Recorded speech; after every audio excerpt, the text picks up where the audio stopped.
Hello. Globalization. Let's talk about the effect, impact, the role of globalization in our world. It's tremendous. It is the most important factor of the 20th century. It's becoming a factor, maybe again the most important factor of the 21st century. Why is that? What is it about globalization that is causing the explosive growth of countries, but also the destabilization of other countries? Why have some countries so advanced their economies, China for instance, as a result of globalizations, and others haven't? The United States is an example as well. Over the last 20, 30, 50 years, the Asian countries have done tremendously well in terms of the growth of their economies with globalization. The United States hasn't advanced as much. Certainly they've benefited. They're in the top 3 in terms of exports or imports. But so much more money of the United States goes out to other countries than comes in terms of trade. More of our money is going to fund the infrastructures and educations of other countries than in the United States. Is that good? Not so much. Could it be good over the long term? Absolutely. If the monies that are going overseas from the United States are used to rebuild or build those countries, and then in the future those countries become markets for U.S. goods. That's the hope. Talk more about that in a bit. But globalization is the seminal factor of our time, and it is because, whereas before, say in the 1800s, very little of world trade was related to GDP, gross domestic product. Instead, what you made or built was often sold in the same town that you lived in. We really didn't have the transportation abilities to ship products. And in fact, many of the products had to be used quite quickly. Food, for example. Now you can literally grow food and harvest it, and within a day it could be shipped to other countries throughout the world. That means that produce and other aspects will not spoil because it can be transported so quickly. Completely opened up the world to products that are made in nearly any corner of the world in which you visit. Quite amazing. It's also destabilized some countries, though. Some countries who had a market for their product within their own home country now find themselves inundated with products from other countries. Customers would rather buy something that's cheaper than maybe made in the same town or the same state. That has destabilized some who really can't compete on a global scale. So there's many factors associated with globalization. We're going to talk about some of them here to get a perspective on what globalization is and how it impacts our world, how it impacts us. One of the first statements we have to remember is what got you here will not get you there. At some point you made a product and you sold it to your neighbor. Same town, same state, even the same country. Now, that product or service is going to have a market throughout the world. Is that good? Of course, as long as we can compete. But it may not work if somebody else in some other country makes the same product and they could make it cheaper. Maybe not better, but cheaper. And through the flick of a switch, by turning on a computer, just about anybody throughout the world can find that product, can find the cheaper product, and buy that product as opposed to yours. Oftentimes, they may not know it's better, they just know it's cheaper. So you have lost the market to somebody else that you've never met, that you really don't have an ability to compete against other than maybe price. Tremendously competitive market. And so those features or aspects that got you to where you're at may not get you to where you want to go. You're going to have to assess and adapt your product and your service to a whole host of markets. It's as simple as if you're building cars in the United States and you want to sell them in England, you're going to have to change where the steering wheel is. We all get that because they drive on a different side of the road than we do. We have to adapt our car to that. But if you're going to sell bottled water, you're going to compete against Perrier, which is a bottled water, which is out of France. If you want to buy shoes, you may compete against Ferragamo, which is an Italian shoemaker. It's easy in some cases to determine where these products or services are made by the name. Sometimes it's not so easy. In fact, sometimes if the name, it may be French or Italian, the product actually may be made in some other country, a country where it's cheaper to make the product. It's cheaper to make the product and you can sell it at the same price. You make more profit. The incentive is to find out where you can make that product of similar quality that is much cheaper. One reason why in the United States we've outsourced many of the productions of our products. Outsourced means we found somebody else to do it cheaper. Instead of doing it in-house, which means we build it, maybe in the same factory that we developed it, we send our talents into another country and say, here, you build it, we're going to pay you less. Nike has had quite an issue with that, of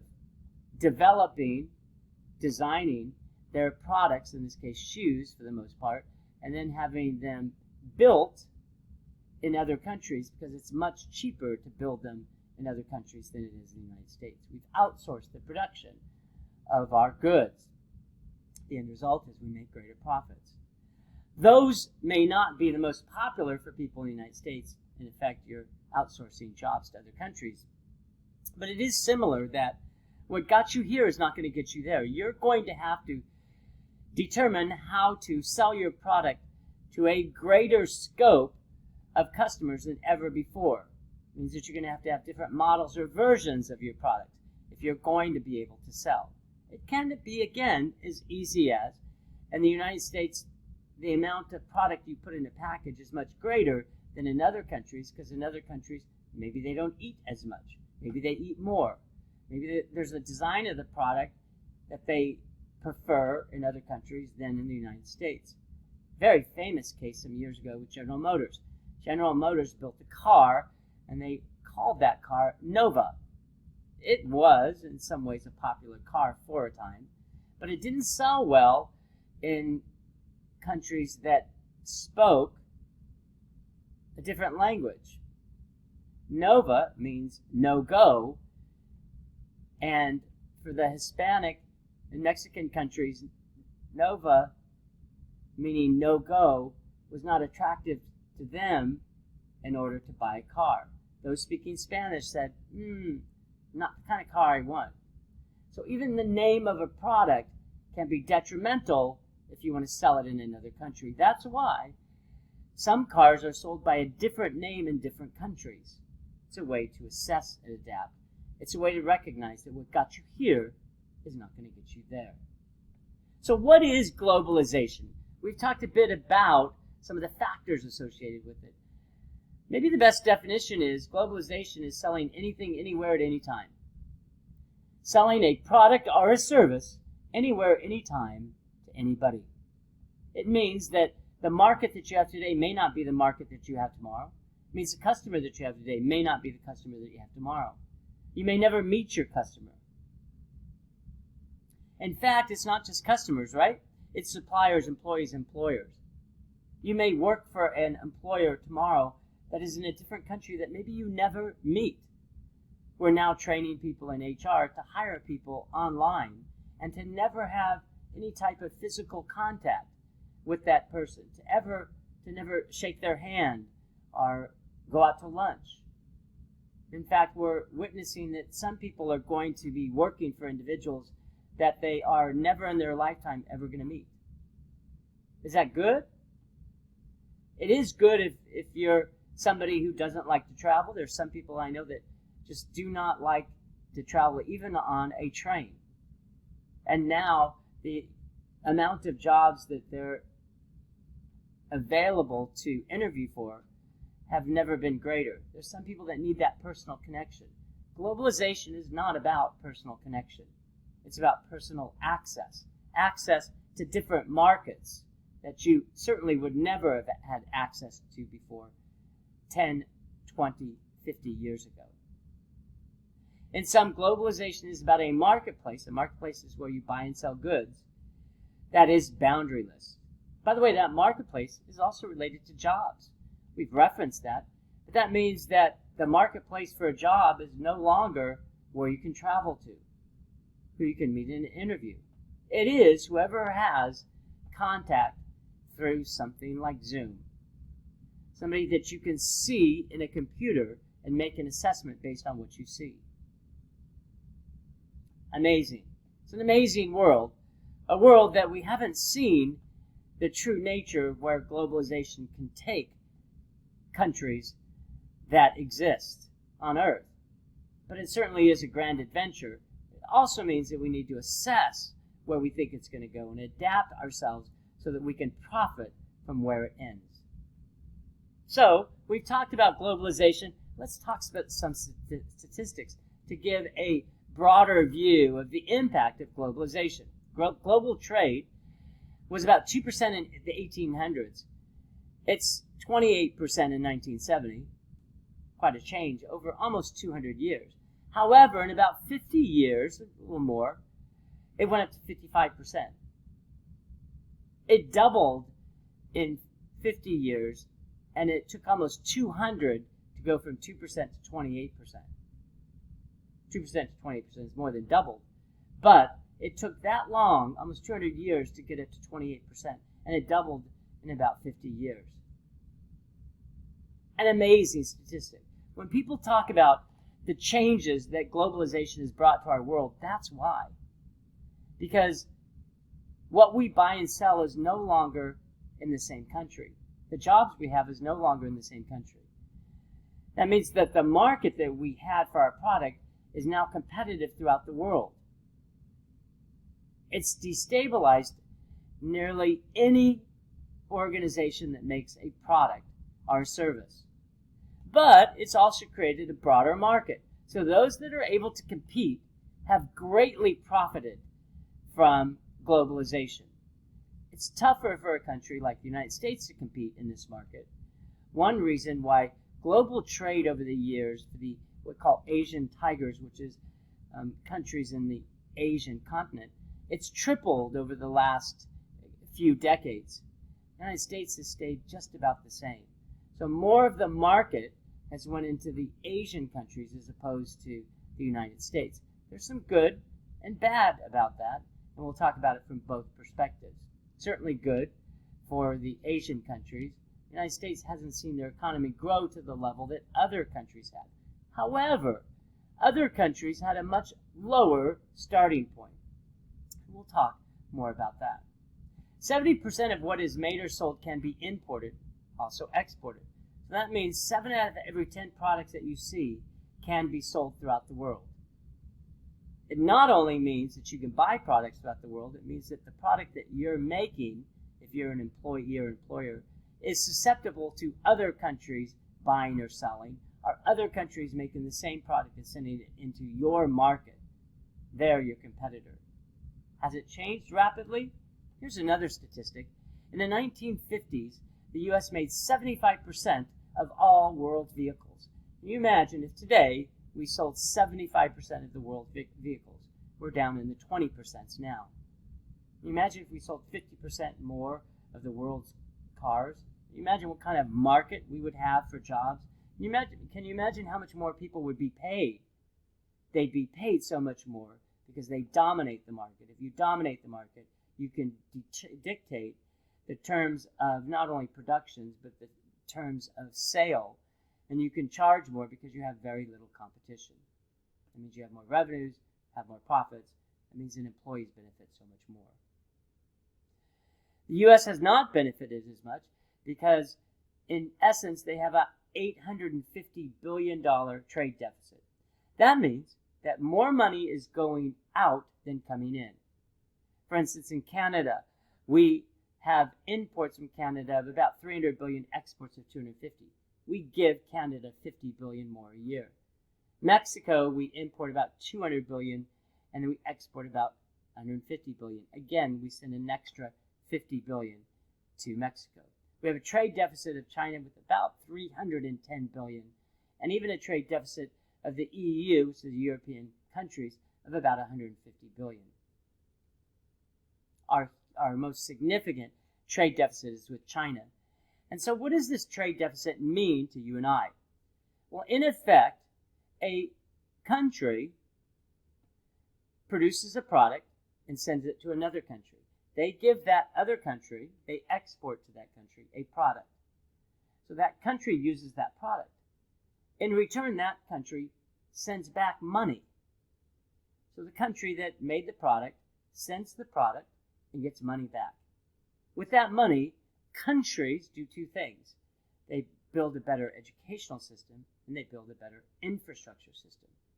More money coming in allows a country to raise its level of production, to raise its economy, and that economy allows them to have a better standard of living for their citizens. So it is, in nearly any case, better for a country to have more exports than imports. That means more money is coming in than is going out. And if you think about it, you would want your country to keep as much money as possible so that you can spend that money in your country.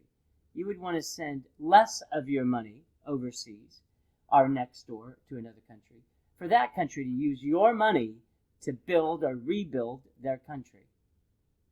That is why there's such competition to have more exports in a country and less imports.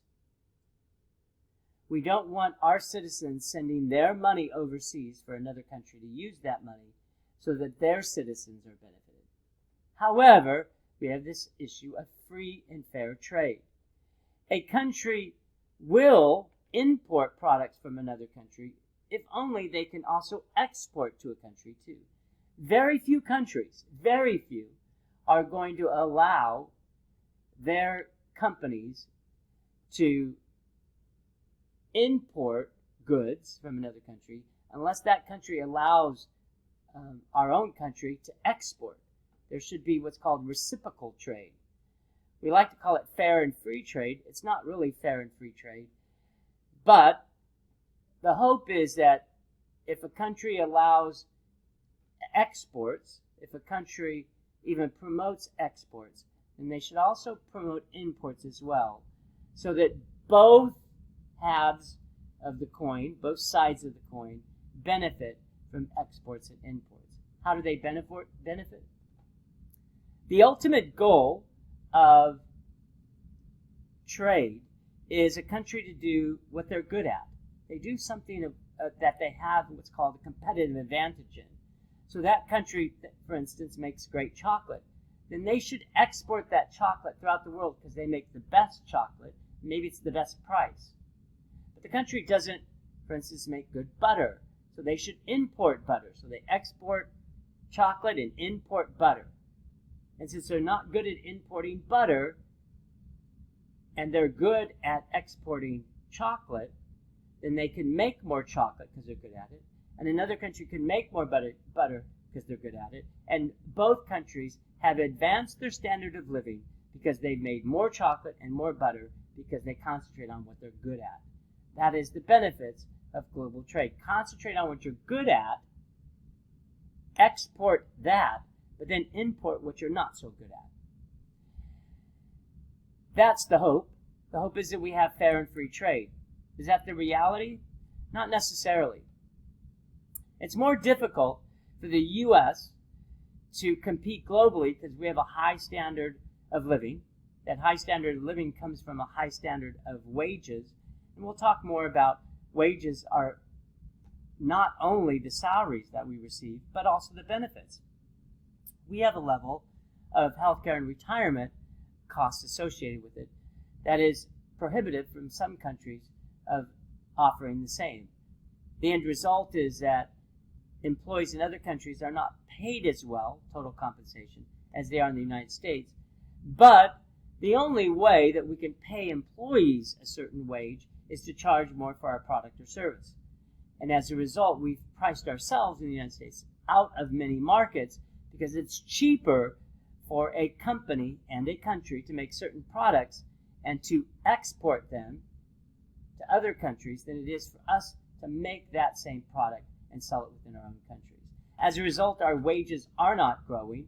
We have a stagnant job growth, and some would say, but there are quite a few jobs, but they're not necessarily good jobs that pay a decent wage and some form of benefits, even some form of security. We have many more low-wage jobs that are available than good jobs. We talked about that the effect of globalization is if you have more exports and imports, then you're able to bring in more money to your country to build and rebuild in terms of education and infrastructure. And that's what Japan did after World War II. They did not have the industries that they did before the war, so they had to start making small products. Small products have small profits. But what they did with that money is they invested into an education system at the time that was second to none, and also an infrastructure system. If you look at some of the infrastructure that China is building today, it's absolutely amazing. It's visually stunning. And their level of money spent on infrastructure far exceeds many other countries, including the United States.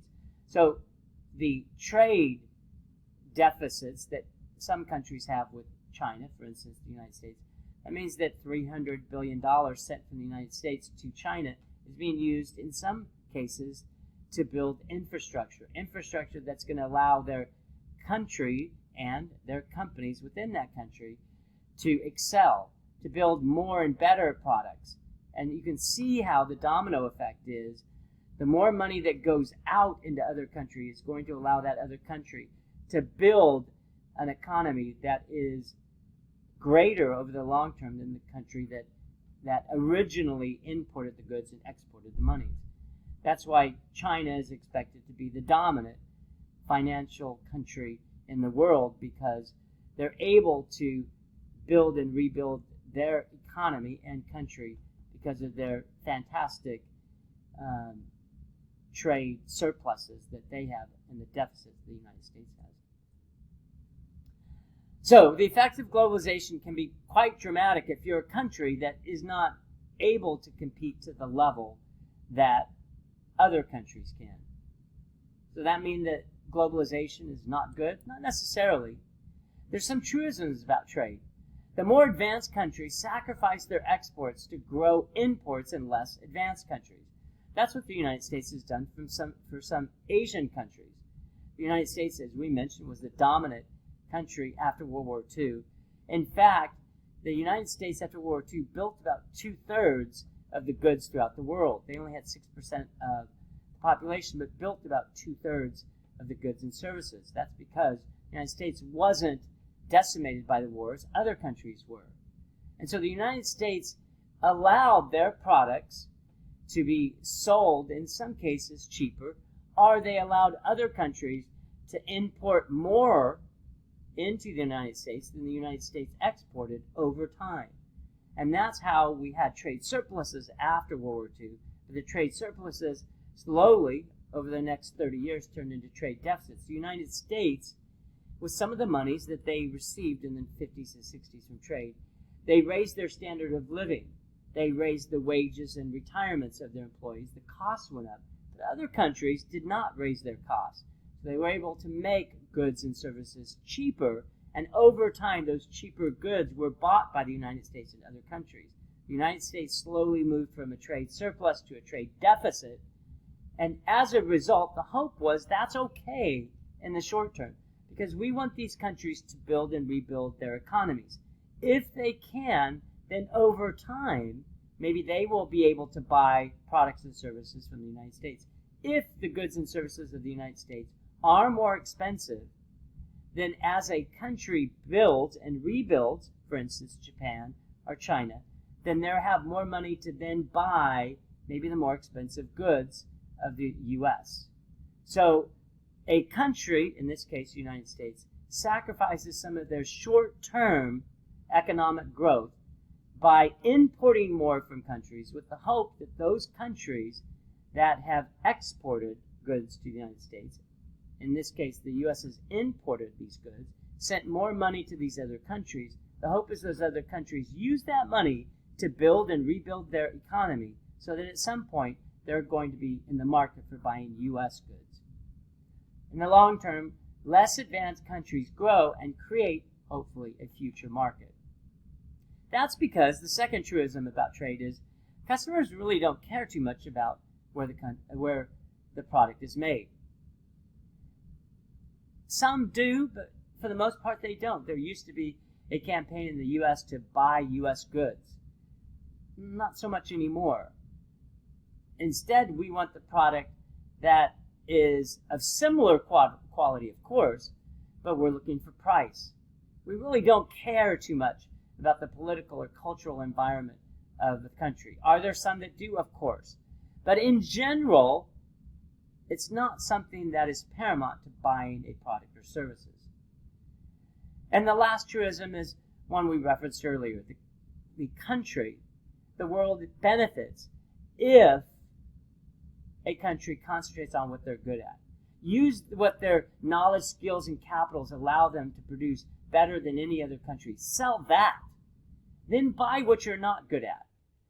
Again, Japan is a country that has grown considerably over the years, but they don't have many natural resources.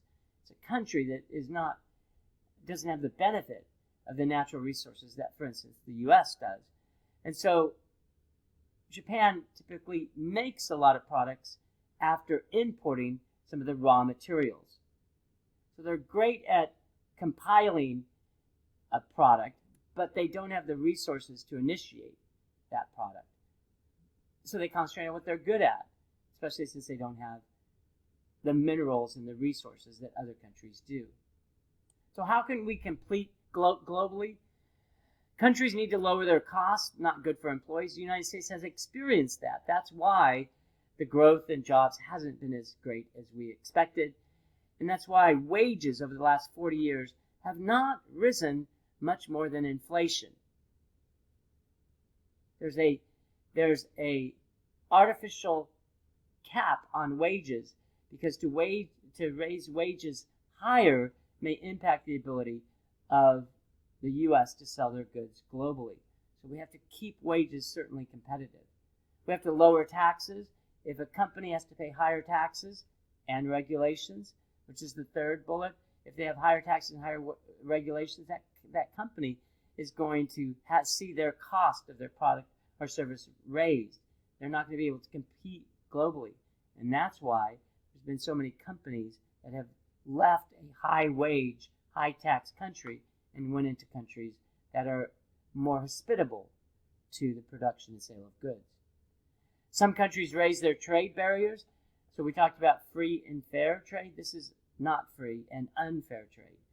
But a country may want to export more goods, import less goods. So they put artificial barriers. They have tariffs, which means we're only going to let so many of your products in. Subsidies. Subsidies is very similar to the direct support of home industries. Subsidies say, okay, auto manufacturer, we're going to give you a low interest loan, or we're just going to give you money to lower the cost of your product. Then when you go to sell that product globally, your product is lower. And so you can underprice other countries' goods.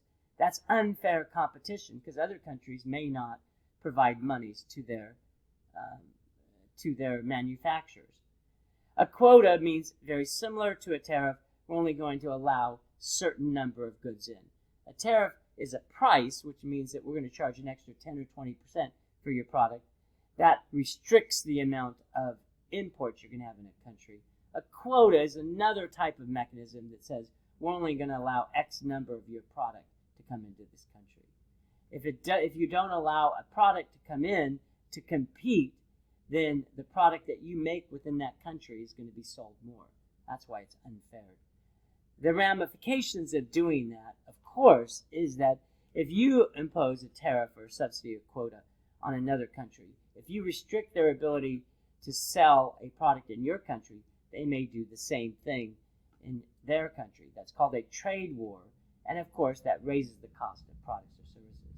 We should, in fact, make something that no other country has. If you can do that, then you can usually charge more dominate the market, at least in the short term. What are some of our concluding thoughts? Customers want low price and high quality. They may sacrifice some quality for lower price, but if a country can figure out a way to produce a product that is of a similar quality and lower their price, then they certainly have a market for their product. If your product is easy to produce, production will move to lower wage countries. So, if you have designed a product but to manufacture that product in the same country is expensive, then they're going to move that product to another country.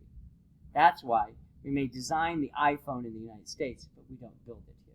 We don't build many things in the United States anymore. It's too expensive. Over the long term, that's impacted our employees, our citizens, because instead of jobs being developed and maintained in the United States, they're sent overseas. If your product is difficult to produce, however, or your service is uncommon or unique, the greater chance that you can dictate the market. That's what we want to do. We want to create something, as we mentioned, that no one else has. We want to have a service that's uncommon or unique, that no one else can do. Then you can dictate the determining factors of sale. Fourth is, and this is not only for globalization, but not only for organizations, but it's also for employees, it's for citizens. The more that your success depends on your mind rather than your labor, the greater chance you can maintain your employment and income growth. An absolutely critical statement. The more that your success depends on the mind rather than your labor, because labor often can move to other countries. The mind can't. The mind can't be replicated. Labor can. And lastly, people are willing to pay for super products or superstars. Very similar to what we said. If you have a super product or superstar, something that no one else has, you often will have employment for the foreseeable future. Be uncommon and be unique, and you have a better chance of being employed. Lastly, the thought is that what matters is not whether you win or lose, but that you've tried. And globalization is a phenomenon in this world. Some profit, some don't. But those that profit at least tried to profit. And hopefully, somewhere along the line, you hit upon a product or service that no one else has. And you can dictate the terms of productions and sale. And that, at least, for a brief period of time, you'll be able to dominate that market. If you continue to assess and adapt that market, you can dominate it longer than others have. And that's our goal. Figure out something unique, uncommon. Do that, and your future is more assured than maybe at any time in history. Thanks, everybody. Enjoy the day.